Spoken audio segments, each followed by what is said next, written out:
Hi guys, welcome to my channel. ఈరోజు అయితే నేను సాంబార్ హోటల్ స్టైల్లో చేసుకునే సాంబార్ అయితే చూపిస్తున్నాను. ముందుగా మనం ఒక పెద్దపాటి గిన్నె పెట్టుకొని దాంట్లో ఒక 2 to 3 టేబుల్ స్పూన్ ఆయిల్ అయితే వేసుకోవాలి. ఆయిల్ హీట్ అయ్యాక జీలకర్ర, ఆవాలు, కొంచెం ఇంగువ వేసుకోవాలి. అలాగే కొంచెం ఎండుమిరపకాయలు, మిరపకాయల గింజలు కూడా వేసుకుంటున్నాను కొద్దిగా స్పైస్ కోసం. ఇవన్నీ కొంచెం ఆయిల్లో ఫ్రై అవ్వాలి, ఆయిల్లో వేడెక్కాలన్నమాట.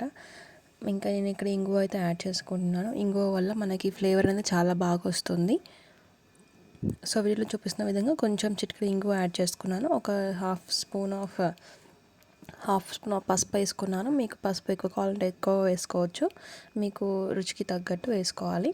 ఇక్కడ నేను కరివేపాకు, పచ్చిమిర్చి, ఆనియన్స్ అయితే యాడ్ చేసుకుంటున్నాను. దాంట్లోనే నేను ఇక్కడ నాకు పైన చిల్లుతుందని చెప్పి క్యాప్ అయితే అడ్డం పెట్టుకుంటున్నాను. సో ఇక్కడ మంచిగా కలిపేసుకుంటున్నాను. ఇవి కొంచెం వేగాక నేను అల్లం వెల్లిగడ్డ పేస్ట్ అయితే వేసుకున్నాను. మీకు అల్లం వెల్లిగడ్డ పేస్ట్ లేదు అనుకుంటే మీరు ఎల్లిపాయలు కూడా దంచి కచ్చపచ్చగా దంచి వేసుకోవచ్చు. వేసుకొని మంచి మిక్స్ అయితే ఇచ్చేస్తున్నాను. ఇవి పచ్చిమిరపకాయలు, ఎండుమిర్చి, ఆనియన్స్, కరివేపాకు మంచిగా అయితే వేగాలి. చూస్తున్నారు కదా వీడియోలో. సో నేను ఇక్కడ దోసకాయలు, క్యారెట్లు, ఇంకా దొండకాయ కూడా వేసుకున్నాను. నాకైతే ఆ వెజిటేబుల్స్ అయితే అవైలబుల్ ఉన్నాయి. సో నేను ఇవి వేసుకున్నాను. మీ దగ్గర ఏ వెజిటేబుల్ అవైలబుల్ ఉంటే ఆ వెజిటేబుల్ అయితే మీరు వేసుకోవచ్చు.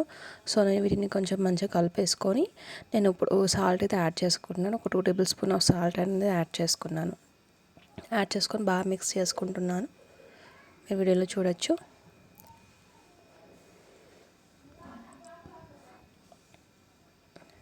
సో ఉప్పు వేసుకొని మిక్స్ చేసుకున్న తర్వాత నేను కొద్దిగా కారం అయితే యాడ్ చేస్తాను. సో ఇవి బాగా మగ్గుతున్నాయి. మనం ఆయిల్లో కాసేపు మగ్గనిస్తే మనకి పచ్చి వాసన అనేది పోతుంది. సో దోసకాయ సాంబార్ అంటే నాకు చాలా ఇష్టం, అందుకని నేను మ్యాక్సిమం అయితే దోసకాయతోనే చేస్తాను.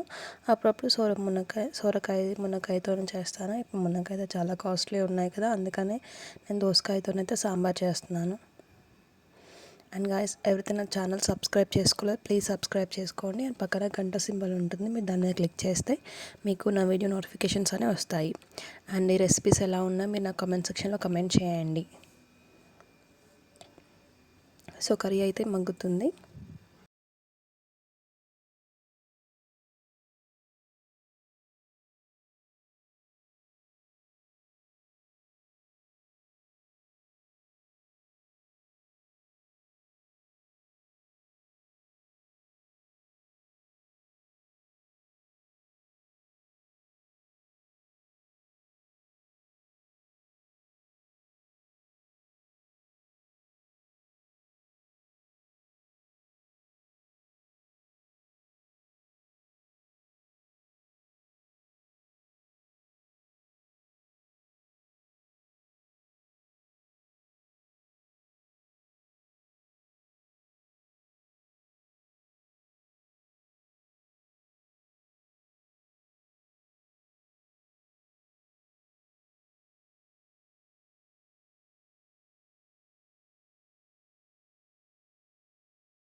నేను కొంచెం టమాటాస్ యాడ్ చేసుకున్నాను. దాని తర్వాత కొంచెం కారం అయితే వేసుకొని నేను మంచిగా మిక్స్ చేస్తున్నాను. చూడొచ్చు, మంచిగా మిక్స్ చేసుకొని ఆ టమాటాలు, కారం కూడా మంచిగా కొంచెం పచ్చి వాసన పోయే వరకు వేగాలి. కారం ఉడకాలి, ఉడికితేనే మనకి సాంబార్ అనేది టేస్ట్ అవుతుంది. సో ఇక్కడ నేను మీకు ఫాస్ట్ ఫార్వర్డ్లో చూపిస్తున్నాను బాయిల్ అయ్యేది, ఎందుకంటే ఎవరైనా లాంగ్ వీడియో చూడాలని ఇష్టపడరు కదా. సో అందుకే నేను షార్ట్ అండ్ స్వీట్గా చేద్దామనేసి కొంచెం ఫాస్ట్ ఫార్వర్డ్లో చూపించేస్తున్నాను మీకు. ఇక్కడ నేను కొంచెం ఒక 2 నిమ్మకాయ సైజ్ అంత చింతపండులు తీసుకొని నానబెట్టుకొని దాని జ్యూస్ అయితే తీసి పెట్టుకున్నాను. ఆ జ్యూస్ పోసేసాను. పోసేసి మంచిగా కలిపేసుకోవాలి. ముక్కలు మునిగేంత వరకు జ్యూస్ పోసుకోవాలి. అప్పుడే ముక్కలు అనేవి బాగా ఫ్రై అవుతాయి. దీంట్లో ఈ చింతపండు గుజ్జులోనే మనం వేసుకున్న వెజిటేబుల్స్ అనేవి మంచిగా బాయిల్ చేయాలి. అండ్ ఎట్లా అంటే మ్యాక్సిమం ఒక 90% వరకు వెజిటేబుల్స్ చింతపండు పులుసులో బాగా ఉడకాలి. అప్పుడే మనకి ముక్కలు మంచిగా ఉడుకుతాయి, సాంబార్ కూడా టేస్ట్ అవుతుంది. ఎందుకంటే ఆ ముక్కలలో ఉన్న ఫ్లేవర్ సాంబార్లోకి చింతపండులోకి వెళ్తుంది. అప్పుడు అది మంచి సాంబార్ చాలా రుచిగా అవుతుంది. సో నేను మంచిగా మిక్స్ చేసేసుకుంటున్నాను అన్ని ముక్కలకి చింతపండు పులుసు బాగా పట్టేలాగా. ఇప్పుడు నేను అవన్నీ అదంతా పులుపు అనేది మంచిగా పట్టిన తర్వాత నేను ఒక గ్లాస్ అంత పప్పు వేసుకొని దాంట్లో కొంచెం పసుపు ఉప్పు వేసుకొని ముందుగానే నేను ఉడికించుకున్నాను పప్పు. ఆ పప్పు సాంబార్లో వేసేసాను. ఇప్పుడు సాంబార్ అయితే కొంచెం మిక్స్ చేస్తున్నాను. ఒక 2 to 3 గ్లాస్ ఆఫ్ వాటర్ అయితే పోస్తున్నాను. ఎందుకంటే సాంబార్ కొంచెం చిక్కగా కావాలని నేను 2 to 3 గ్లాసెస్ అయితే వాటర్ అయితే పోసేస్తున్నాను.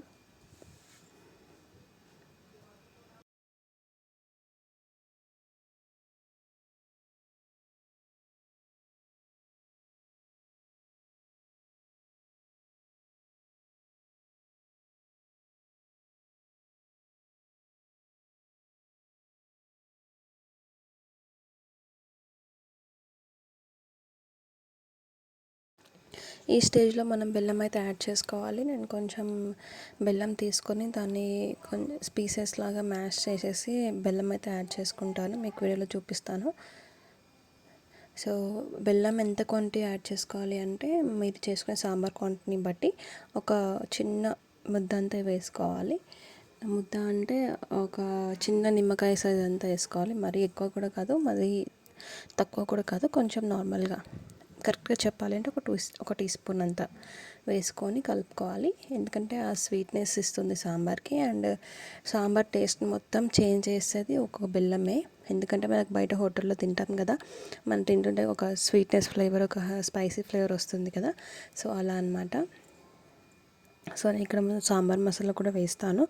అది మీకు సపరేట్ వీడియోలో చేస్తాను. మీకు సాంబార్ మసాలా నేను ఏం వాడతాను సాంబార్ కోసం అనేసి మేము మీకు సపరేట్గా వీడియో అయితే చూపిస్తాను సాంబార్ మసాలాది. సో ఇక్కడ నేను అది కూడా ఇందులో పెట్టేసాను అంటే అది చాలా లెంతీ వీడియో అయిపోతుంది, మీకు చూడడానికి కూడా ఈజీగా వస్తుంది. సో అందుకని నేను సాంబారే చెప్తానని చెప్పేసాను కాబట్టి ఓన్లీ సాంబారే చూపిస్తున్నాను.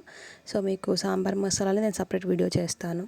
అండ్ గాయ్స్, ఎవరైతే నా ఛానల్ ఫస్ట్ టైం చూస్తున్నారో ప్లీజ్ సబ్స్క్రైబ్ చేసుకోండి అండ్ లైక్ చేయండి, షేర్ చేయండి. అండ్ పక్కన బెల్ ఐకాన్ క్లిక్ చేస్తే మీకు నా నోటిఫికేషన్స్ అనేవి వస్తూ ఉంటాయి. నేను డైలీ ఒక వీడియో అయితే అప్లోడ్ చేస్తూ ఉంటాను. అండ్ మీకు ఏదైనా వీడియో కావాలి అన్నా, మీకు ఏమైనా వంటకాల వీడియోలు కావాలి అని నాకు కామెంట్ చేయండి. నేను దానికి వండడానికి ట్రై చేస్తాను. ఇక్కడ చూడండి, నేను సాంబార్ మసాలా అయితే యాడ్ చేస్తున్నాను. సో అది కూడా మంచిగా మిక్స్ చేసుకోవాలి. నేను ముందే ఒక బౌల్లో మసాలా వేసేసి కొంచెం వాటర్ వేసి కలిపేసాను. ఎందుకంటే దీంట్లోనే డైరెక్ట్గా వేసేస్తే అది ఉండలుగా ఉండి సాంబార్లో సరిగ్గా కరగదు. సో అందుకని నేను ముందే ఒక బౌల్లో గరిటెలోనే కొంచెం పొడి వేసేసి దాన్ని వాటర్ మిక్స్ చేసి దీంట్లో కలిపేసాను. చూడండి ఎంత బాగా ఉంది సాంబార్. మీకు మార్నింగ్ పూట ఎర్లీగా ఈజీగా అయిపోయే సాంబార్ ఇది. చాలా తొందరగా అయిపోతుంది. అని చూస్తున్నారు కదా ఎంత బాగా మరుగుతుందో. Thank you for watching guys.